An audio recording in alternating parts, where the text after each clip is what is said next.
আসসালামু আলাইকুম। আমি প্রিসিলা বলছি নিউইয়র্ক থেকে। আশা করছি আপনারা সবাই ভালো আছেন। আজকে আমাদের সাথে আছেন একজন ভেরি, ভেরি স্পেশাল গেস্ট এবং আমি এক্সট্রিমলি এক্সাইটেড উনার সাথে একটা brief but informative discussion hold করতে আপনাদের সবার সামনে।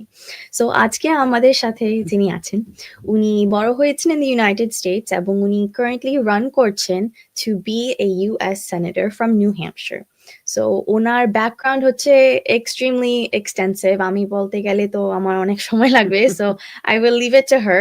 But without further ado, আমি introduce করছি onto our screen Dr. Karishma. Thank you so much. আপনার Thank you, সময়ের জন্য Priscilla. আজকে কেমন আছেন আপনি? Hello, thank you. Thank you so much. আমি ভালো আছি। Thank you. যেহেতু বললাম আপনার ব্যাকগ্রাউন্ড খুবই এক্সটেন্সিভ, আপনার পিএইচডি আছে in biochemistry, molecular biology. So আপনি I think over 20 years spent করেছেন working on treatments for epilepsy, depression and a bunch of other things. So আপনার এডুকেশন নিয়ে যদি ব্রিফলি আমাদের সাথে একটু কথা বলতেন। So আমি কি ইংলিশ বলতে পারি নাকি বাংলা? দুইটাই, যেটা comfortable. So because when I talk about my profession, it's easier if I switch That's to fine. English. Okay. So let's see. I've always wanted to be a scientist. So we moved here when I was about 15 years old, and it was,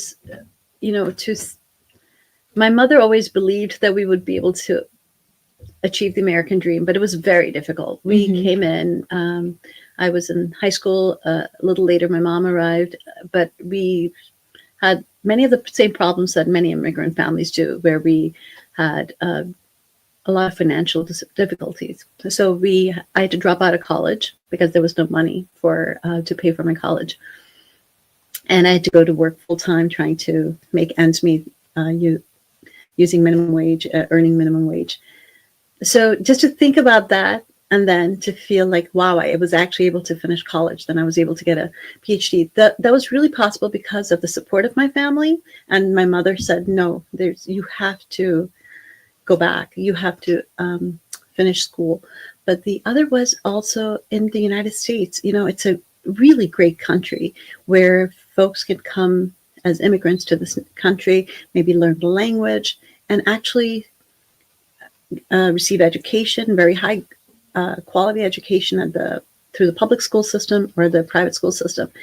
Anyways, so I'm very grateful because there was a time when I didn't see myself even being able to finish college, let alone get a PhD.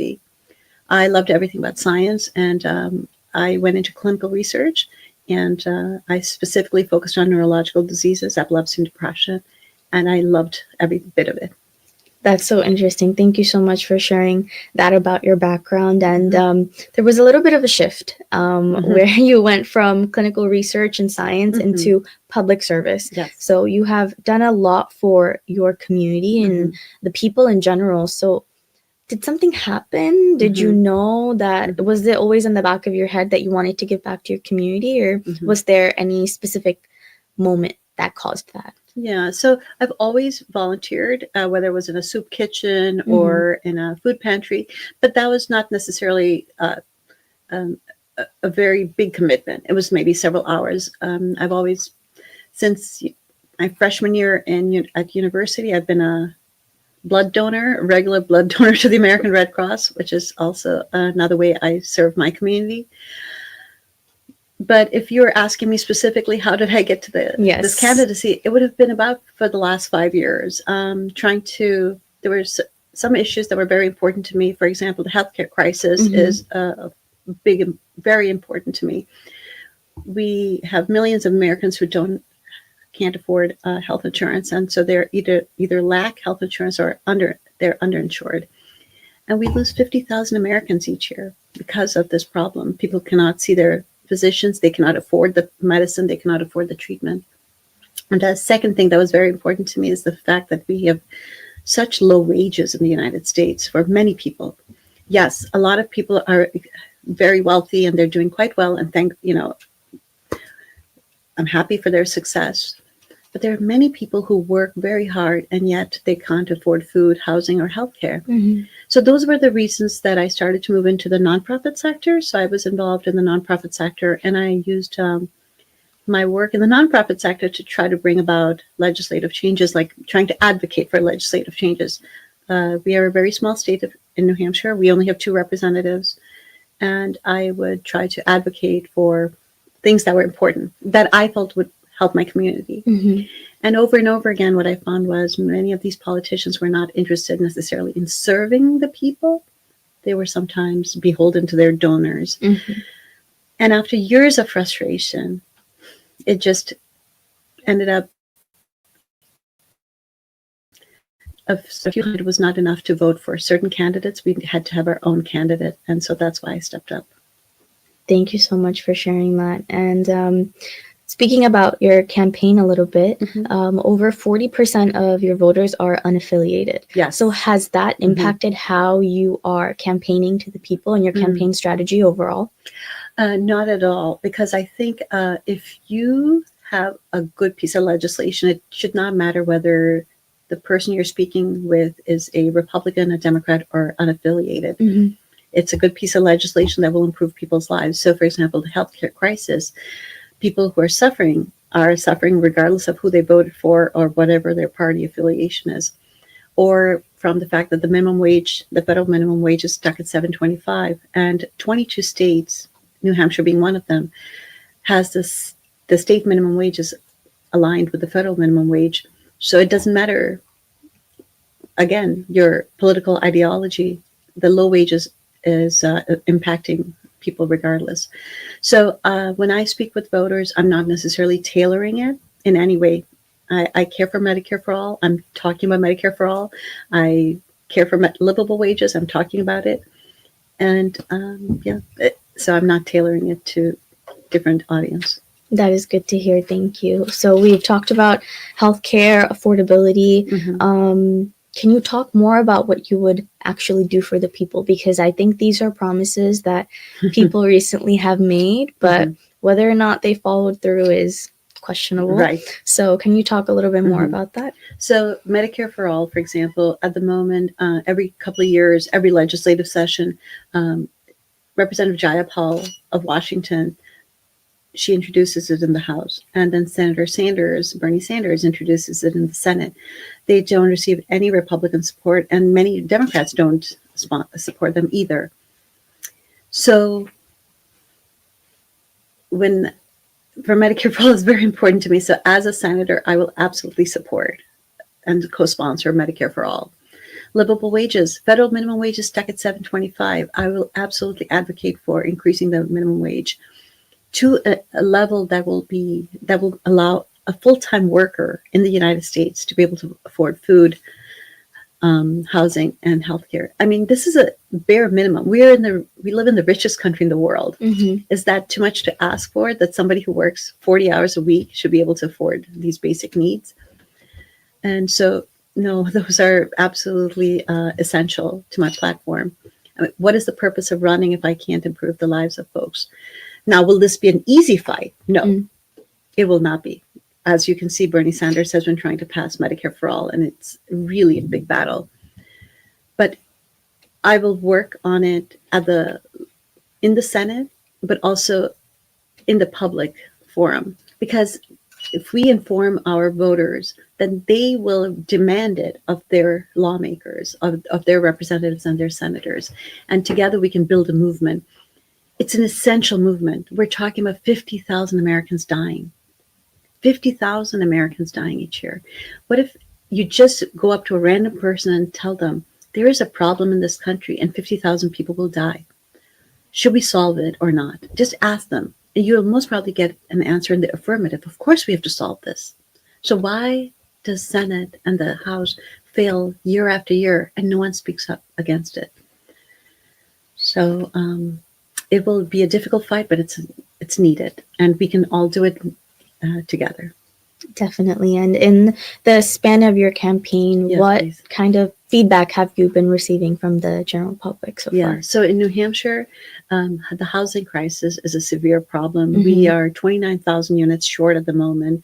And if we don't solve this problem, we are going to be 90,000 units short by 2040. I mean, it's a huge number.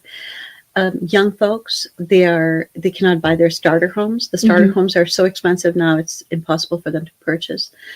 They're having a hard time even being able to find an apartment because two reasons. One is the rent is very high. Second, the inventory is very low. So a lot of times people want to move to another town or a different city, but they can't move because when the inventory is less than 1%, you can't find another place. This is causing a lot of stress on people. And so that is at the people are suffering, but also businesses are suffering. So one of the complaints I hear from a lot of businesses is, I have positions open. There are people who are interested in these positions, but they cannot afford to live in this neighborhood. And so I've heard this from fire departments. I've heard this from salon owners, from people who have daycare centers. It's really impacting our state, and it's impacting the people. So the housing crisis, the healthcare crisis, the childcare crisis, and also, so those are more the daily issues in people's lives. And people are also horrified that while we have these severe problems, and public education, for example, is severely underfunded, we're spending billions of dollars in wars that are not justified and illegal. So those are the stories, the issues that I'm hearing a lot. On the topic of your campaign, I think this is a very basic question, but an important question. Why should people elect you as their senator? Yes, that's a great question. So I think the most important part about being a public servant is, do you care about the people? Do you understand how to fix the issues that people are suffering from? And will you fight tooth and nail to get that piece of legislation passed? In order to do that, you have to be beholden to the people, not beholden to the corporations or the special interest groups or the wealthy donors.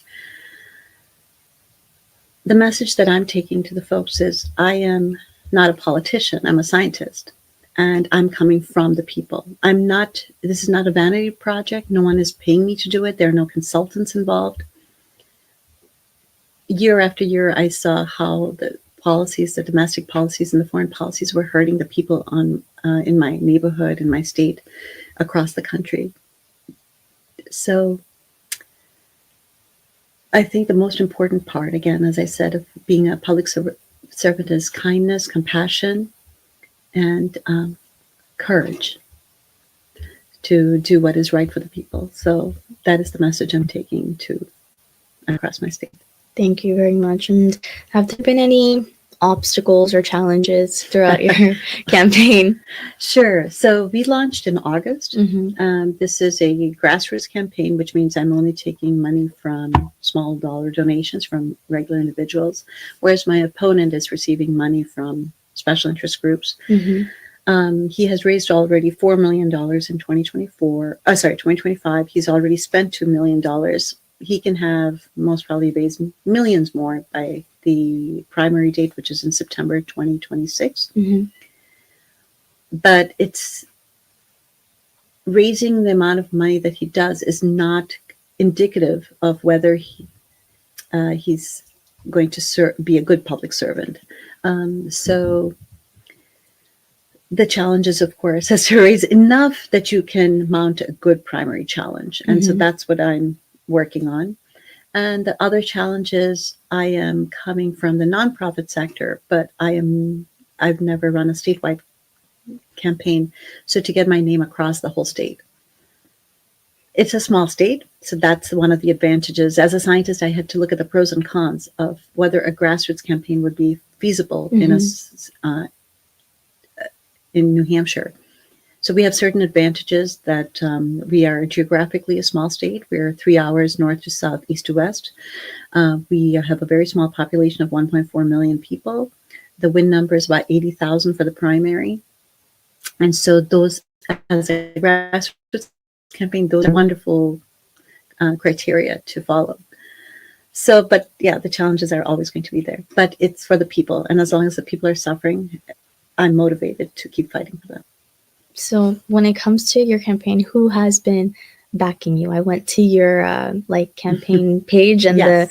main big banner is a photo of your family. Oh, So I see. how has Yes. your family support been, and hmm on top of like all the logistics, who's been backing your campaign and supporting you through this process? So, are you talking about as far as endorsements are concerned, or are you asking me on a personal level? On a personal level. So, of course, the family had to sit down and we had to decide. Any kind of campaign that you run, whether I'm assuming even at a small level, it requires a lot of work. It's a 7-day job. It requires a lot of travel time. It takes away family time. And so we had to sit down and make a decision whether this was going to be something that we could support as a family, because you don't want to hurt your family. So we were always politically engaged, but we didn't necessarily get involved in running a campaign. But what was very important to my young son, so my son is 16 years old, he's a high school student, and he always calls himself a single issue voter. He cares about the climate crisis, and he asks what kind of a world is he inheriting, and can we not burn it down before he becomes an adult? And he's asking for himself, but he's also asking for his peers and his friends, the next generation. So this was a motivating factor. Like I said, someone has to step up, and this is going to be. And for my daughter, it was peace. The death and destruction that we see across the world. This is morally wrong, as well as fiscally a really irresponsible way to spend our money. So when I decided to run, and there were issues that were important to me, they saw in my campaign two platform issues that were important to them. So one was coming from the peace, and democracy, and the other one was coming from the environmental crisis. And so for them, therefore, they were personally invested. And so, yes, they're giving me a lot of support, which means sometimes I come home late night and there's food in the fridge. There's no more cooking. I'm not cooking anymore. There's no time. I am always on the phone, and they do realize that they don't take it personally. So yeah, it's a lot. I will tell you, it takes a lot away from the family, but and so you definitely need a buy-in, because you don't want to hurt your family in the process. So they are definitely my support staff and support. Yeah, that's wonderful to hear. Thank you so much. And on top of like what you are advocating for when it comes to peace, I'm sure you've heard a lot of people who aren't necessarily in support of that. And throughout our discussion, you've said that first you are a scientist. So if you do become the senator, you would be the first woman in history with a PhD in science to ever serve in the US Senate. So has that put an extra sense of pressure on you as you do have a daughter? Do you feel like you have to kind of be this great big example for her and in general for women across the world that are watching your campaign, including me? Oh, I see. I am. If you see something in me or my campaign that energizes you and that motivates you, I would be honored. But I didn't necessarily. I was never doing it for myself, and therefore there's nothing about what I'm who I am as a person that motivated me. Like, I didn't necessarily do it because there's a gap or for a certain representation. I'm happy that I can represent that. I really came from heartache. When you see people in my small town of Exeter, they sleep in their cars because they cannot afford housing. When I see them putting up a T-shirt to block the window, it just breaks your heart. So I never felt I was doing it for myself or my representation. I was doing it because you you just choke up to see the pain. So But as the campaign's growing, and of course, as I'm becoming more aware of that it's bigger than myself, I'm happy, because I'm happy that Priscilla, if there's anything I've done that has made you that you've seen a little bit of yourself in me, I'm honored, and thank you. And I hope I do. I run it in a way that makes you proud. Thank you so much for that beautiful answer. And last but definitely not least, can you talk about your expectations for September 2026? Yes. And just a message to the viewers in general. Yeah. I think as I go around the state, there's definitely those issues that are hurting people that I talk about. Like I said, the housing crisis, the childcare crisis, the healthcare crisis, property taxes. But I try to explain to them, like when people say, I pay so much money in taxes, every paycheck, there's so much being taken away. Why is my public school still so underfunded? Why are my streets still crumbling? Why is the municipal building not being renovated, et cetera, et cetera? Like, where is this money going? And when I help them, at least from my limited perspective, when I help them understand that how much money is wasted in the Department of Defense, or to pay interest on our $38 trillion loan, or that the tax cuts to the wealthy is just basically creating this wealth inequality where people are feeling squeezed on a day-to-day, while the billionaire class is just getting even richer, where they don't even know what to do with all their money. They're building spaceships for a joyride, a 1-minute joyride to space, while people cannot even eat a full meal in this country. So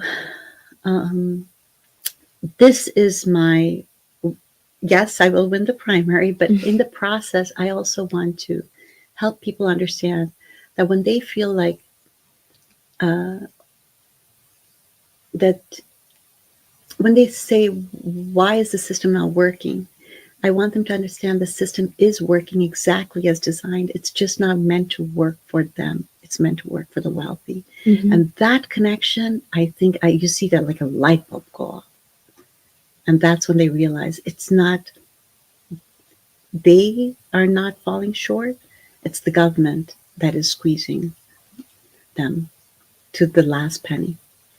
It's so interesting that you say that, because that's something that I'm currently studying right now. And when you look at the patterns, it's like, oh my goodness, how did I not see this before? So I know I said the last question was my last question, but No, go for it. I want to know your opinion. Do you think it is realistic that we are able to break this big divide between the extremely wealthy and then the middle class or the extremely poor that are barely getting by? Yeah, we need a revolution, don't we? I think so. This is extremely unfair. And the only way we can do it, because the lawmakers are the members of Congress. Yeah. So as long as we keep electing people who are serving the wealthy, this wealth inequality will continue. The suffering of people will continue. So it is up to us to understand the problem, to help reach our neighbors, our family members, and basically say enough. And the way we can do it is we have to ban super PACs. We have to ban corporate PACs. We have to stop the revolving door where Congress members become lobbyists, lobbyists become Congress members. We have to overturn Citizens United. We need 3/4 of the Senate to vote so that we can do a constitutional amendment. But you can say, well, is it doable? I mean, what other choice do we have? Yes, it's going to be a bitter fight. It's going to be a very bad fight. We're talking about people who are profiting from other people's misery, who are profiting from war. But as long as we have a democracy, we can elect people that care about the people And if they don't address the needs, then let's re-elect them. Or not send them back to the Senate or the House. So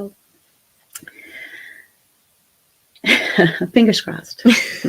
Well, thank you so much for your time. I know that you are extremely busy, and I really do appreciate the fact that you sat down to talk with not only me but also my audience. So thank you so much for your time, and I'm hopeful for both your campaign and for the future. So thank you so much. Thank you.